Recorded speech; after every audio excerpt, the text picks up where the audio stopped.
श्रीराम जय जय राम। श्रीराम जय राम। श्रीराम जय राम। ओम नमः शिवाय। ओम नमः शिवाय। ओम नमः शिवाय। योग वासिष्ठ दिवस क्रमांक 427। उपशम प्रकरण सर्ग 67। वसिष्ठ म्हणाले, राघवा, अशा रीतीने संसाराच्या असारते संबंधाने त्या दोघांनी पुष्कळ चर्चा केली. कालांतराने त्यांना विमल ज्ञानाची प्राप्ती होऊन अखेरीस ते मोक्ष पदाप्रत पोहोचले. म्हणून संसार पाशात अडकून पडलेल्या चित्ताला संसारातून तरून जाण्यासाठी ज्ञान प्राप्ती वाचून दुसरी गती नाही. या संसारातील दुःख जरी अनंत आहे, तरी विवेकी मनुष्याला त्याचा लीलया उच्छेद करता येतो. सागराचे उल्लंघन करण्याचे काम एखाद्या सामान्य पक्षाला अशक्य असले तरी गरुडाला त्याचे विशेष काही वाटत नाही.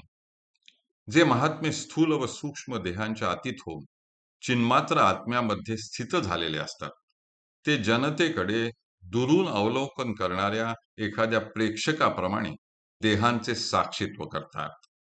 म्हणजे देह हा असह्य दुःखाने जर्जर झाला तरी तेवढ्याने आमचे काय बिघडले? रथाचे जोखड मोडले किंवा रथ अजिबात भंग पावला तरी त्यामुळे सारथ्याचे काय बिघडले? मन क्षुब्ध झाले तरी त्यामुळे चिदात्म्यामध्ये काय फरक झाला? समुद्रामध्ये लाटांचे कितीही पाणी झाले तरी समुद्राच्या स्वरूपात फरक तो काय पडणार? जलाचे हंस कोण? पाण्याचे पाषाण कोण? पाषाण व काष्ट यांचा संबंध काय? यांचा जसा काहीही संबंध नाही, त्याप्रमाणे भोग आणि परमात्म स्वरूप यांचा अर्थार्थी काहीही संबंध नाही. समुद्र हा जरी पर्वतांनी वेष्टिलेला असला तरी समुद्र व पर्वत यांचा काहीही संबंध नसतो. त्याप्रमाणे चित्तत्व आणि संसार यांचा यत्किंचितही संबंध नसतो. नदीचे पाणी जरी कमळांनी आपल्या मांडीवर खेळविते तरी त्या पाण्याचा आणि कमळांचा जसा वस्तुतः काहीच संबंध नसतो, तद्वत आत्मा जरी अनेक शरीरांना धारण करतो तरी आत्म्याचा व शरीराचा तत्वतः मुळीच संबंध नसतो. ज्याप्रमाणे लाकडावर पाण्याचे एकसारखे आघात होऊ लागले म्हणजे पाण्याचे तुषार एकसारख्या आकाशात उंच उडू लागतात, त्याप्रमाणे आत्मा आणि देह यांचा अन्योन्य तादात्म्याध्यास झाला म्हणजे सुखदुःखादी चित्तवृत्ती उदित होऊ लागतात. पाणी आणि लाकूड यांचा संबंध येताच ज्याप्रमाणे लाकडाची प्रतिबिंबे पाण्यात दिसू लागतात, त्याप्रमाणे आत्म्यामध्ये असंख्य देहांची प्रतिबिंबे भासमान होतात.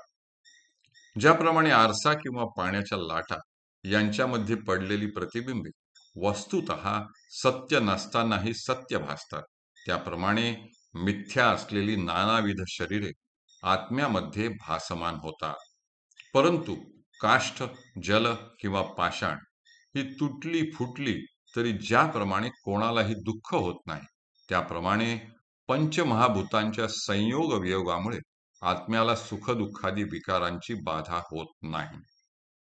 पाण्यावर काष्ठ आपटताच ज्याप्रमाणे कंप, शब्द वगैरे उत्पन्न होतात, तद्वत आत्म्याच्या सन्निधी मात्राने देहापासून विकारांची उत्पत्ती होते.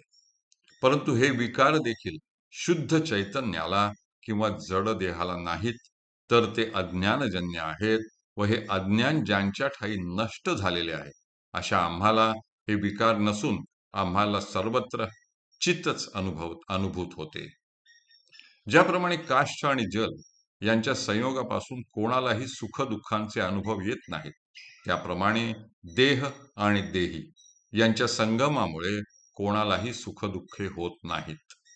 ज्याप्रमाणे हा संसार अज्ञ मनुष्याला दिसतो आणि सत्य वाटतो, त्याप्रमाणे ज्ञानी मनुष्याला तो कालत्रयी सत्य भासत नाही. पाषाण आणि जल यांचा संबंध झाला तरी त्यामुळे त्यांच्यामध्ये कधीही आसक्ती उत्पन्न होत नाही, त्याप्रमाणे प्रारब्धानुसार सुखदुःखांचे भोग होऊनही ज्ञानी पुरुषाची मनोवृत्ती नेहमी अनासक्त असते. जल आणि काष्ठ यांच्यामध्ये आसक्ती उत्पन्न होत न होता जसा त्यांचा संबंध असतो त्याप्रमाणे ज्ञानी पुरुषांच्या ठायी देह आणि देही यांचा आसक्तीरहित संबंध असतो. काष्ठ व जल यांचे तादात्म्य न होता त्यांचा जो संबंध असतो तोच संबंध देह व देही यांचा असतो. काष्ठाचे जलातील प्रतिबिंब आणि जल यांचा ज्याप्रमाणे काहीही संबंध नसतो तद्वत आत्म्यामधील देहाचे प्रतिबिंब आणि आत्मा यांचाही अर्थार्थी काहीही संबंध नाही. सारांश म्हणजे सर्वत्र शुद्ध, विषय विवर्जित आणि द्वैत शून्य अशी एकच संवित आहे. तिच्या व्यतिरिक्त दुसरी कोणतीही नाही. ही संवित तत्वतः दुःखरहित असताही मनातील वेताळाच्या कल्पनेप्रमाणे स्वतःच्याच भावनेमुळे दुःखरूप बनते. अर्थात हा सर्व अज्ञान भ्रांतीचा प्रकार आहे. स्वप्नातील स्त्री वस्तुतः मिथ्या असली तरी तिच्याशी होणारा सुरत प्रसंग दृढ भावनेमुळे सत्य भासावा किंवा एखादा पाषाण वेताळ आहे असा भास व्हावा.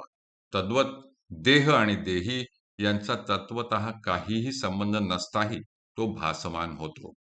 जल आणि काष्ठ यांचा संबंध मिथ्या मिथ्या असताही जसा सत्य भासतो तद्वत शरीर आणि परमात्मा यांचा मुळीच संबंध नसताही तो सत्य भासतो. हरि ओम तत्सत. हरि ओम तत्सत. हरि ओम तत्सत.